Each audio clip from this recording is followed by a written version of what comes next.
Hello, I'm Fiona Patton, obviously Dr. Rodney Syme with me, and hello everyone. I hope that our technology works better than last time. But Rodney and I have been just reflecting on the passage of the voluntary assisted dying legislation and what that's going to look to us in look like in the future, and I suppose where we'd where we maybe like to travel with it. But I think more importantly, it's just great that we've got a law. Yes, absolutely. Um, Social change of this nature, which faces a whole lot of hurdles, and quite properly, there are moral issues involved, takes a hell of a lot of time. I always think about the laws that changed slavery, Ah, and they took probably 200 years yeah, from the first time people said this is abominable, we can't accept this, and eventually it happened. But it was hard yeah. slog.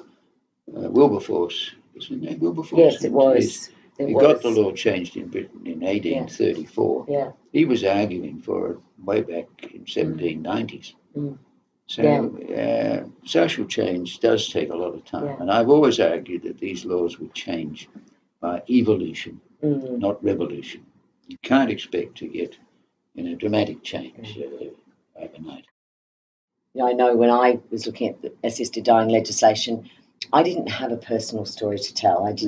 didn't, both my parents um, died quickly and far too early, but did not have Mm, mm, a lingering end. mm. And but yeah, you were mentioning your own story, really around where we go with Yeah. pain. Well, pain, chronic pain, there's lots of well documented evidence that up to a quarter of Australians suffer chronic musculoskeletal pain.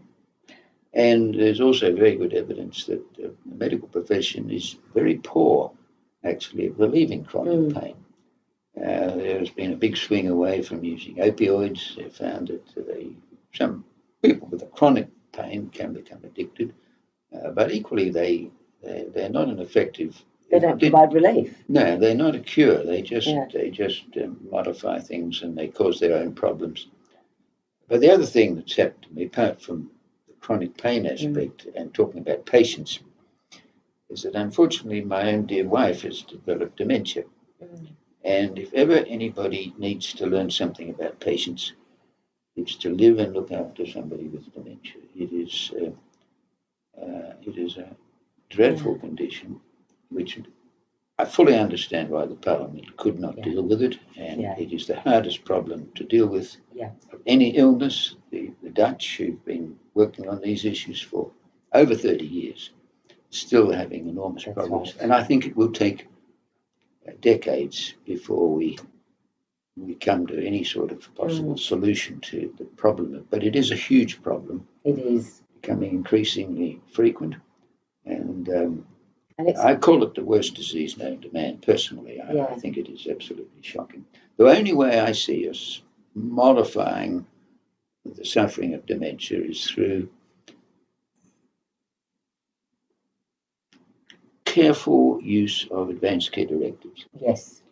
So that a person who is being diagnosed with early dementia can write a directive which says, if I reach a stage where I've lost capacity and I have a life-threatening illness, they could say categorically, I do not want any life-prolonging treatment. And I think, and that will save people having very prolonged dying. I think you're absolutely right, Rodney, and I think that was in your journey with this assisted dying legislation has been a lot longer than mine, but in my journey, the having what assisted dying legislation has enabled is those conversations. Yes.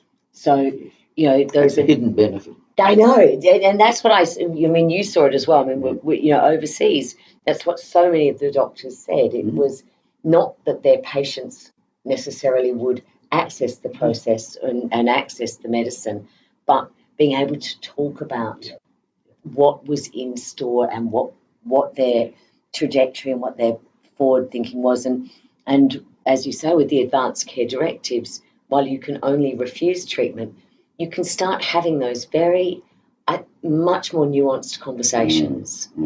Previously, you see, doctors, prior to the law being passed, and I hope it should be happening now because doctors will see the future changing.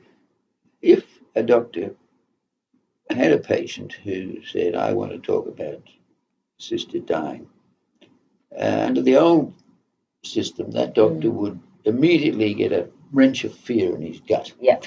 And say, oh, God, this is dangerous territory. I don't want to go there. I don't want to talk about that. And the shutter would come down on the conversation. Not for all doctors, but for many doctors. It was just dangerous territory. Yeah. There's a lot of fear associated with end-of-life issues. And what this law will do is remove that fear. It will now be possible for people, I don't call them patients. We're talking about people here with a serious illness. They're people. And people will be able to have a discussion with their doctor. Their doctor will not be in dangerous territory to talk about it. And that will be a huge benefit to society. Possible that very few people will use this act. We don't know. But the wider benefits will be that, A, people will be able to talk to their doctors and their doctors will be able to respond. They will be able to start having communication and conversation. Secondly, it will have a broad benefit in the community at large who know they've got the security of if things go crook, I can go to my doctor and get help. But in the meantime, I'm going to try and see my granddaughter's birthday or do whatever. Everything they can. But the third thing I think that will happen, and this will probably take time, but I think there will inevitably, this law as it functions, will have an effect on the way palliative care is delivered. Because palliative care has worked to its own model, and that model will become challenged. Yeah. They provide what even some palliative care experts describe as slow euthanasia. And that practice, I think, will undergo some change. I think that's really interesting. I think going back to the notion of the evolution rather than the revolution of this. And, I think I was at the Dying with Dignities, was it your 40th annual general meeting? So it's been 40 years. So it has been that evolution, not revolution. Okay. And but in talking about the change in palliative care, do you have any concerns around the fact that most palliative care agencies in Victoria are religious based? Well, it does concern me. Of course it does. And I think it's I am a great admirer of palliative care. I think they do fantastic work. But at the real sharp pointy end of people who are dying and dying with desperate suffering, the model in palliative care is to titrate the medications. And that titration process doesn't start unless a person has got what they call refractory suffering. Refractory suffering equals, in my terms, intolerable suffering. If your suffering is intolerable now, why do you start with a tiny dose of medication, which is not going to do very much, knowing that you will have to increase it? And probably that won't be enough, and you'll increase it again. I might call an accelerated model of palliative care. They're constrained by circumstances. If you're in a hospice, a public environment with lots and lots of people watching what's going on, it's difficult to be what one might say aggressive. But in the home, I've seen some quite aggressive palliative care. Yeah. And I think that's the way things ought to be able to happen. Dave, we had a question from a fellow called David Valletta, who's been a very regular, certainly emailer on this issue, and he was questioning whether certainly I think my position that this is the most conservative assisted dying legislation internationally, and I wondered in your experience, would you concur that it is one of the most conservative pieces of legislation? Oh, absolutely. I visited Switzerland, Zurich, where Dignitas works, and had detailed conversations with the Swiss authorities. If you want a non-conservative arrangement, that's what they've got. There is no law around assisted dying in Switzerland. It simply says that it is not a crime to assist or aid and abet a suicide, provided it is not for personal benefit. Yeah. So if I'm acting altruistically, it's not a crime. It's left to the doctors to determine that that patient has got sufficient justification. And it works very well. Various people have tried to overturn or change that. The government has said, no, this is working very well. They have had plebiscites in some of the cantons, the small state-like regions in Switzerland, and they have said, no, we're happy with this. Now, this law in Victoria is incredibly conservative in that it is confined only to people with a terminal illness. And the process, the administrative process, which people have to go through in order to qualify for assisted dying, is a very strenuous process. People will not be able to rock up and say, Doc, I want you to help me to die today. No, I need to rock up 3 times. Yes, but even more than that, in the presentations I'm currently making, I'm advising people to start a conversation with their medical practitioner well before they are approaching the point where they might need assistance. Because just a few simple examples. I go to you as a doctor asking for assisted dying. You can wait 7 days as a doctor before you decide to accept my request or not. Then begins the assessment process in which you have to check everything I have to say and assess my competence and get medical documents, perhaps from specialists, to confirm that I have a terminal illness. Then you as the doctor have to find a colleague. Yes. Now, the law says that either you or your colleague has to have experience and expertise in the illness. Yes. Now, that means if you're suffering from a rare form of cancer or some rare neurological disease, it will be very limited. The number of people who can provide that expertise and experience may well be relatively small. Depends how that's interpreted. But that doctor can wait 7 days before he decides whether he will make an assessment. He may on moral grounds say, no, I won't do it. Then he's got to go through a process of collecting records and data and so forth. Then when the documents have been, the 2 doctors have agreed, and one of them may not, so then you've got to find perhaps a third doctor. It's possible that one of them may say, I'm not convinced about this person's capacity, so I need to get a psychiatrist to confirm that. You can see the time is rolling on, and then all that material has got to go to the Secretary of the Department of Health to issue a certificate for a prescription. I'm very worried, actually, for people in rather remote areas. Yes. Fortunately, Victoria, this were legislation for Western Australia. I feel very sorry for people in the Kimberley or, these specialists, people are thin on the ground, even in say, northwest Victoria.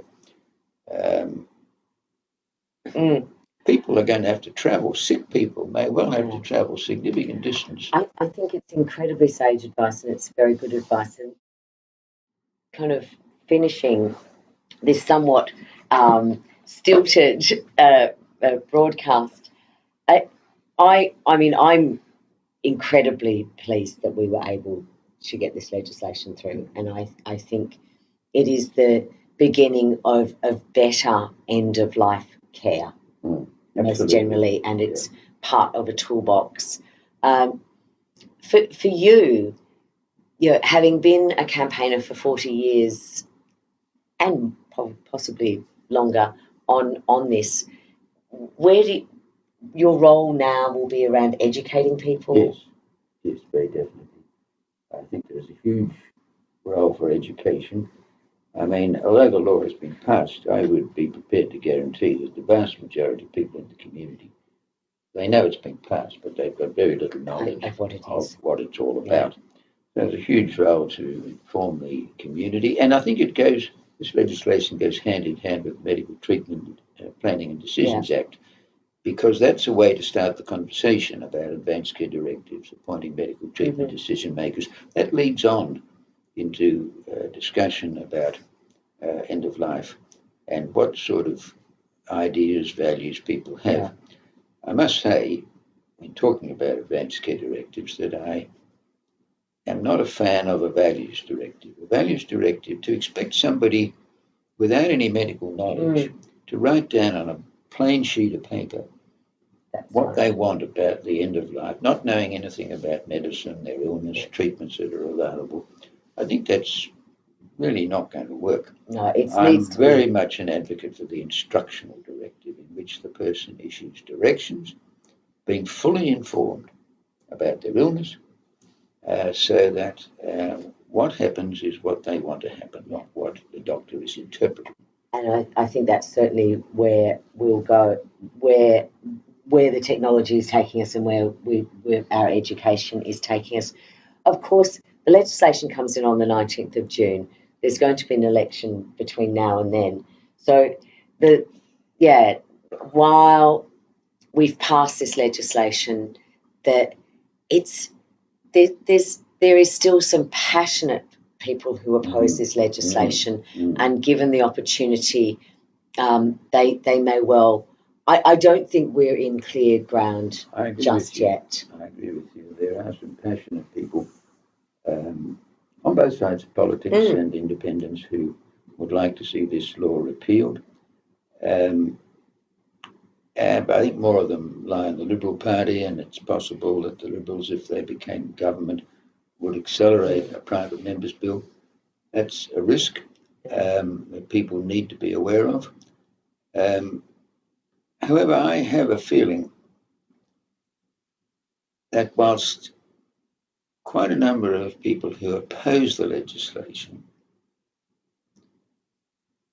if it came for further debate, would maybe pragmatic enough to say, look, this has been passed, it's been heavily debated and argued, a full inquiry. Whilst I voted against it, I won't vote for it to be repealed. It ought to be allowed to come into operation. This is the sensible approach to it. It ought to be allowed to come into operation. Let's see how it works. If after 4 years there's evidence that it's a dud, well, by all means, then you've got a sound argument for saying this ought to be done away with. But there is no evidence, good evidence, as to why the progress. And the government has been very, very diligent in approaching the implementation. And going back to the education, I talked about the education of the public. The education of doctors is a critical matter. Absolutely. Because there would be very, very few doctors in Australia, I would be one exception, who have much experience of advising people in an open, completely open way about end-of-life issues. Yeah, and so most doctors have not got that experience. They have no knowledge of the appropriate medications. They don't have particular expertise about the sort of process, the questions that might need to be asked. It's not difficult work. It's just an extension of normal medical practice, but it just requires a sort of a specific approach.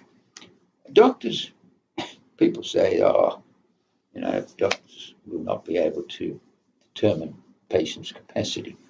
I, as a doctor, every time I would have an interview with a patient, intuitively I'm assessing that person's capacity. Of course you are. Do they understand what I'm talking about? Do they make sense when they ask me questions?